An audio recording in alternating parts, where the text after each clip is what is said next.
Madam President, when Attorney General Garland went through the confirmation process for his current job as Attorney General of the United States, he made a solemn pledge to keep politics out of the Justice Department.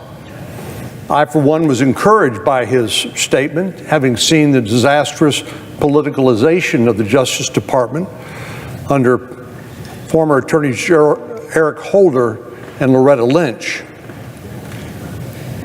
Attorney General Garland said this, he said, quote, "I will never make a decision in the department based on politics or partisanship." I took him at his word. I hope we wouldn't see a return to the days when people saw double standards play out in the Justice Department based on who happened to be in office, who happened to be investigated. But clearly, under Attorney General Garland's leadership, the Department of Justice has pointed its arrows toward concerned parents, for example, who are exercising their First Amendment rights to speak up about their children's education. Attorney General Garland has sued the state of Georgia and the state of Texas, for example, claiming that ballot integrity measures that were within the prerogative of the states to pass were somehow suppressing the public's right to vote. We're going to start voting in about 50 days from now. That's the main election date. In Texas, we'll start voting a full 2 weeks before that date, where without any reason whatsoever, you can show up and vote in person 2 full weeks before the general election. Yet Attorney General Garland spins a false narrative that somehow the state of Texas is suppressing people's rights to vote. And then Attorney General Garland, I think, shocked everybody by authorizing an unprecedented search warrant on a former president and a current political rival, when less intrusive means and methods would have produced the same documents that they claimed to be after. Time to time again, the Department of Justice under Merrick Garland has taken aggressive actions that are viewed by the Biden administration as politically advantageous. For everybody else, though, it's a different story, that double standard. When Supreme Court justices are receiving death threats, including the interdiction of a deranged man who was out to kill Justice Kavanaugh here at the nation's capital, the Attorney General did not respond by taking appropriate steps to prevent that violence. In fact, he fanned the flames. Instead of protecting the justices, he chose to criticize them and encourage what amounts to irresponsible conduct on the part of people on the left. And now I'm concerned about the department's double standard in handling of the Hunter Biden investigation. The public reports are that the president's son has been under investigation by the United States Attorney's Office for the District of Delaware for a long time now. There's a lot, of course, we don't know, but reported leaks and evidence seem to show that Hunter Biden may have committed various felonies, including tax fraud, money laundering, and foreign lobbying violations. Despite the severity of these concerns, recent news reports have painted an alarming picture at the Department of Justice's handling of this investigation, silencing whistleblowers, downplaying or discrediting inculpatory information, prohibiting the Department of Justice and FBI employees from communicating with members of Congress. This does not look, sound, or smell like an impartial investigation guided only by the facts and the rule of law. Just across the street from here sits the Supreme Court of the United States. On the front of that court is the inscription, "Equal Justice under Law." There's no footnote, there's no asterisk, there's no exception for relatives of the President of the United States. Every American is entitled to fair and equal treatment and equal justice under the laws. The Attorney General must guarantee that Hunter Biden receives the same treatment as any other American who is under a criminal investigation. Not better, not worse, but the same. Today, 32 of my colleagues and I have sent a letter to the Attorney General Garland urging him to provide special counsel authorities and protections to the U.S. Attorney David Weiss, who is leading the investigation into Hunter Biden. This is a critical step that the Attorney General can and should take to restore faith in this investigation and avoid even the appearance of impropriety. So I hope he'll honor our request, do what he pledged to do when he was confirmed, and keep politics out of this investigation, and in the process restore public confidence to our nation's most revered institutions. Madam President, on another matter, the migration surge at the southern border has been at a crisis level for a year and a half now. Coming from a border state with 1,200 miles of common border with Mexico, we've experienced a disproportionate impact of that humanitarian surge, as well as the drugs that have found their way into the United States as a result. This, after all, is part of a business model or plan by the cartels who get rich smuggling people and drugs into the United States. But just in terms of the volume of migrants coming across, we've logged more than 150,000 border crossings every month for each of the last 17 consecutive months. That's unprecedented and shocking. Alarm bells used to sound when illegal border crossings topped 100,000 a month, but we haven't dipped below that level since President Biden took office. In the last year, Customs and Border Protection has logged nearly 2.3 million border crossings across the southern border. Now, these records come with serious consequences for everyone involved.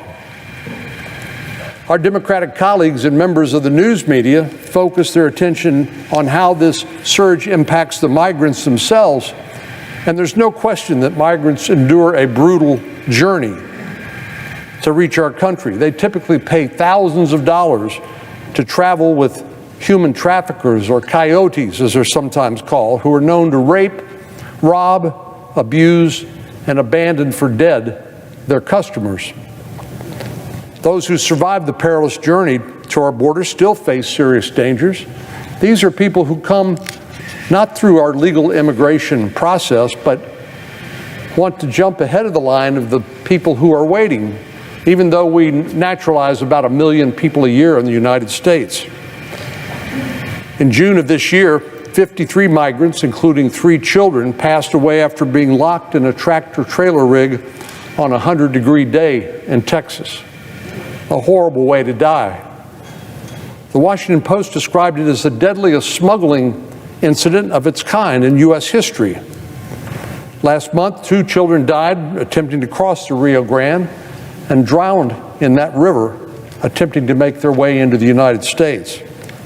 One was a 5-year-old girl from Guatemala who was swept from her mother's arms into the river. And just 2 weeks ago, Customs and Border Protection confirmed that another 9 migrants had died trying to cross the Rio Grande.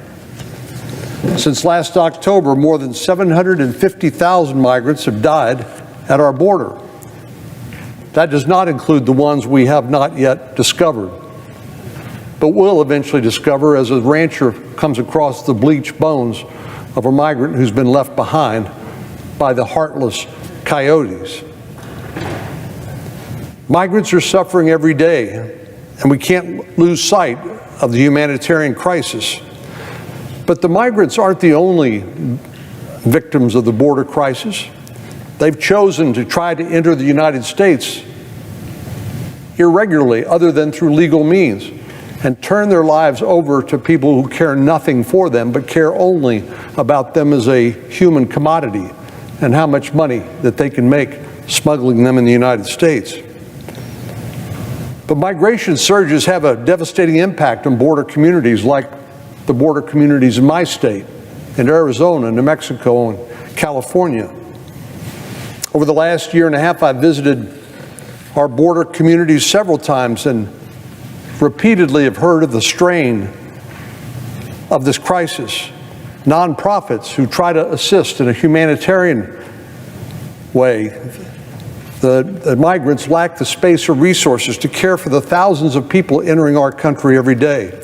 Local businesses try to stay afloat amid safety concerns and significant financial losses. Morgues have reached capacity due to the influx of deceased migrants. As we've discussed during a Judiciary Committee hearing last week, local health systems and emergency response services are stretched to the breaking.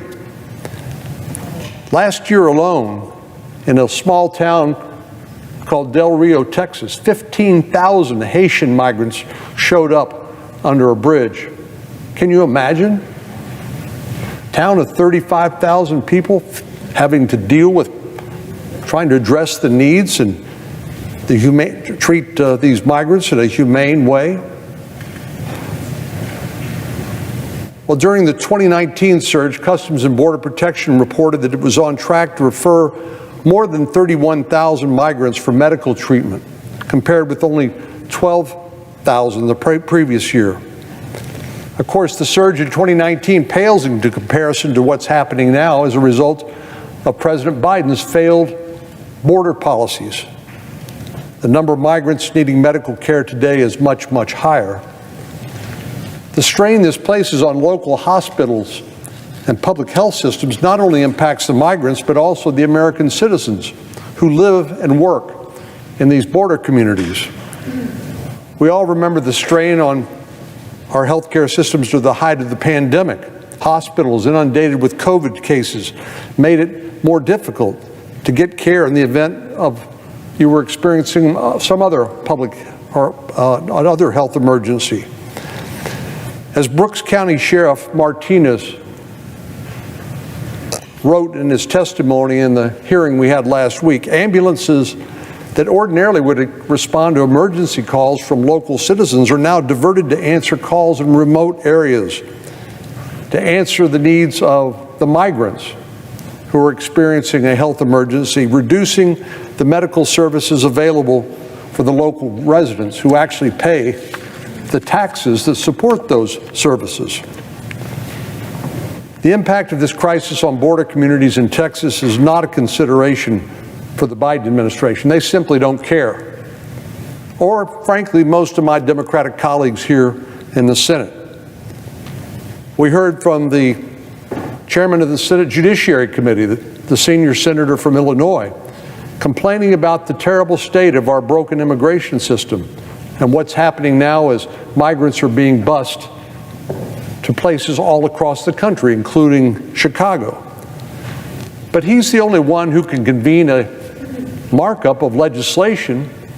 Our Democratic colleagues have a Democrat in the White House, a Democrat speaker, and a Democrat majority leader in the United States Senate. Yet we've not seen a single piece of legislation offered or passed to try to deal with the crisis. It's always somebody else's problem, or it's just a political issue that you flail in the run-up to the coming election. Migrants are arriving in someone else's backyard. What do you care? Inundating someone else's public health system along the U.S.-Texas border and filling up somebody else's morgue. Apparently, the Biden administration doesn't care.